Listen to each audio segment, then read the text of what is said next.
Alamin ang latest weather update ngayon dito sa Sir Aris Official Weather News Today.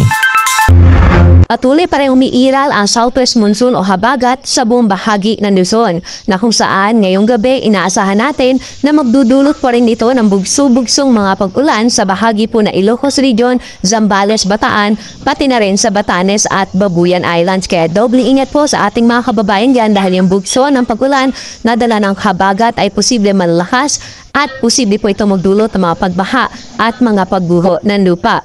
Dito na sa Metro Manila, pati na rin sa Calabarzon, Mindoro Provinces, Palawan, nalalabing bahagi ng Central Luzon, pati na rin sa Cordillera and Sib Region, ay currently magiging makulimlim pa rin po yung ating panahon o maulap pa rin yung ating panahon ngayong gabi at may mataas pa rin na tsansa ng mga pag-ulan, dala nga ito ng habagat. Pero ang nalalabing bahagi po ng Luzon, mga isolated rain showers lamang ang inaasahan natin ngayong hapon hanggang sa mamayang gabi.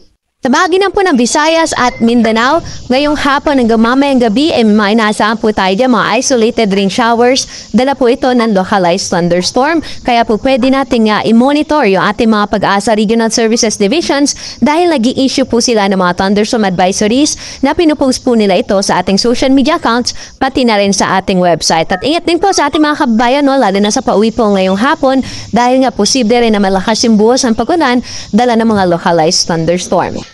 Bukod sa habagat, wala nang po tayo minomonitor na anumang low pressure areas o bagyo na posible makaapekto sa ating bansa.